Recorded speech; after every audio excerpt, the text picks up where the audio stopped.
Hello friends, welcome to Kavin Thanu vlogs. எல்லோரும் எப்படி இருக்கீங்க? ஹோப் எல்லோரும் நல்லா இருப்பீங்கன்னு நினைக்கிறேன். இந்த வீடியோவில் கோதுமை மாவை வச்சு ரொம்ப ஹெல்த்தியான ஒரு ஸ்நாக்ஸ் ரெசிபி தான் பார்க்கலாம். இது மோஸ்ட்லி எல்லாருக்கும் தெரிஞ்ச ஒரு ரெசிபி தான் கோதுமை மாவு அப்பம். இதில் நான் வாழைப்பழம்லாம் ஆட் பண்ணாமல் தான் செஞ்சுருக்கேன். அப்பம் அப்படின்னாலே கண்டிப்பாக அதில் வாழைப்பழம் ஆட் பண்ணுவோம். நல்ல சாஃப்டாக இருக்கும். வாழைப்பழமே ஆட் பண்ணாமல் அப்பத்தோட வெளியிலேயே நல்ல கிறிஸ்பியாக உள்ள நல்ல பஞ்சு போல் ரொம்பவே ஹெல்த்தியான ஒரு ரெசிபி இது. அது எப்படி பண்ணலான்னு பார்த்துடலாமா?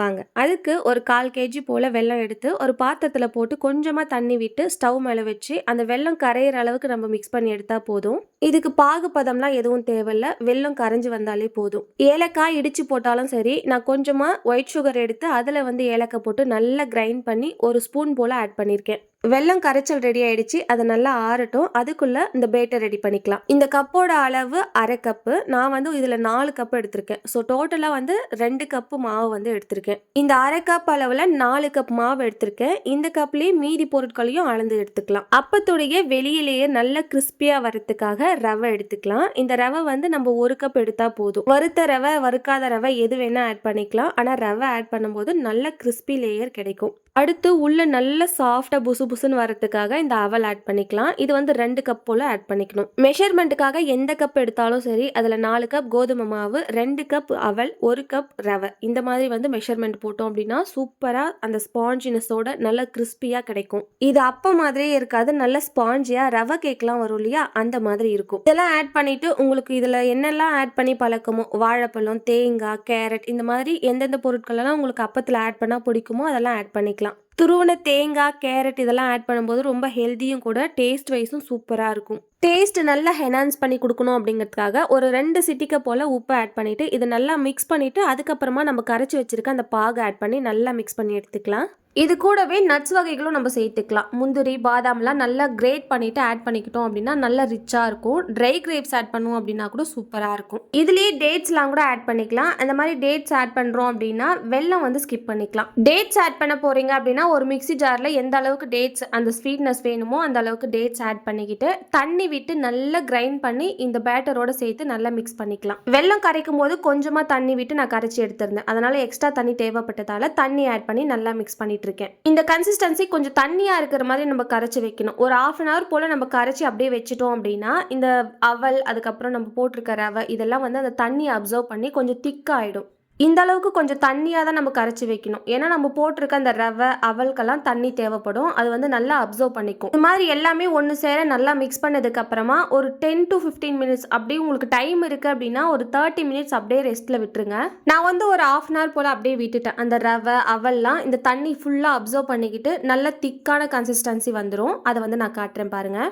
இப்போ ஒரு 1/2 hour போல் ஆயிருக்கு. அந்த தண்ணி நல்லா அப்சர்வ் பண்ணிக்கிட்டு நல்ல திக்கான ஒரு கன்சிஸ்டன்சி பேட்டர் ரெடி ஆயிருக்கு. இந்த அளவுக்கு நல்லா திக்காக இருக்கணும். ஃப்ளோவிங்காக இருக்க வேண்டிய அவசியம் இல்லை. இந்த மாதிரி திக்காக இருக்கும் போது தான் அந்த கேக் மாதிரி நல்ல ஸ்பாஞ்சியாக வரும். இப்போ பேட்டர் ரெடி ஆகிடுச்சு. இப்போ அப்பம் ரெடி பண்ணிக்கலாம். நம்ம கடாயில் எண்ணெய் ஊற்றிட்டு கொஞ்சம் கொஞ்சமாக கரண்டியில் எடுத்து ஊற்றி அந்த மாதிரியும் செய்யலாம். அப்படி இல்லைன்னா இந்த குழிப்பணியாரம் சட்டி வரும் இல்லையா, அதுலேயும் நம்ம அழகாக குண்டு குண்டாக போட்டு எடுத்துக்கலாம். நான் எப்பவுமே இந்த குழிப்பணியார சட்டி யூஸ் பண்ணி தான் செய்கிறது. அது பார்க்கவும் அழகாக இருக்கும், நல்ல ப்ரெசன்டேஷனாக இருக்கும். அதனால் எப்பயுமே குழிப்பணியார சட்டி யூஸ் பண்ணிக்குவேன். அப்பம் செய்யும் போது இந்த நெய் போட்டு செஞ்சோம் அப்படின்னா சூப்பர் டேஸ்ட்டாக இருக்கும். நெய்யோட ஃப்ளேவர் பிடிக்குது அப்படின்னா கண்டிப்பாக அதை ஆட் பண்ணி செஞ்சுக்கோங்க. அப்படி இல்லைன்னா குக்கிங் ஆயிலும் நம்ம யூஸ் பண்ணிக்கலாம். நெய், குக்கிங் ஆயில் இது எல்லாத்தையும் விட தேங்காய் எண்ணெய் கிடைச்சிச்சுன்னா அதில் அப்பம் செஞ்சு பாருங்க. அந்த அப்பத்தோட டேஸ்ட்டே இன்னும் கூடுதலாக இருக்கும். குழிப்பணியார சட்டியில் பேட்டர் ஊற்றிட்டு ஒரு 5 minutes போல் மூடி போட்டு வேக விடணும். நான் சென்டரில் எடுத்து காட்டுறேன் பாருங்க. இப்போதான் லைட்டாக அந்த கோல்டன் ப்ரௌன் இப்போதான் ஃபார்ம் ஆகுது. இன்னும் கொஞ்சம் கூட வேகணும். கரெக்டாக ஒரு 5 minutes விட்டோம் அப்படின்னாலே அழகாக ரெடியாகி வந்துடும். நல்லா வெடிச்சு வரும். அந்த கேக்லாம் வெடிச்சு வரும் இல்லையா, அந்த மாதிரி பாருங்க. இந்த மாதிரி அழகாக வெடிச்சு வரும். இப்போ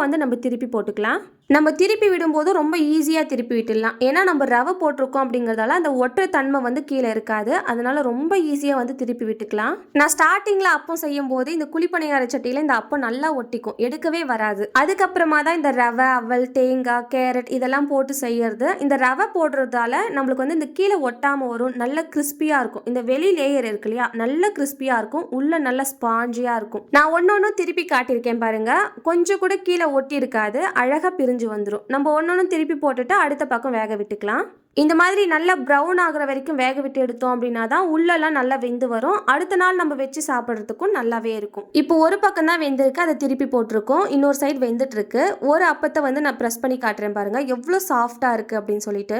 இன்னொரு பக்கமும் நல்லா வெந்துருச்சு. ஸோ இந்த அளவுக்கு வெந்ததுக்கு அப்புறமா நம்ம எடுத்து வச்சுக்கலாம். எடுத்து வச்சுட்டு கொஞ்ச நேரம் ஆறுனதுக்கு அப்புறமா இந்த வெளி லேயர் நல்லா கிறிஸ்பி ஆயிடும்.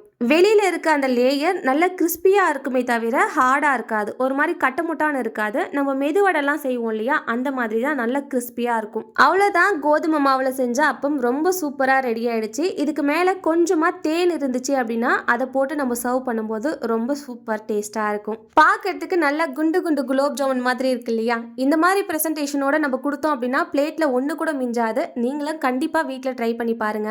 வீட்டில் செஞ்சு பார்த்துட்டு உங்களோட ஃபீட்பேக் என்ன அப்படிங்கிறத கீழே கமெண்ட் செக்ஷன்ல என் கூட ஷேர் பண்ணிக்கோங்க.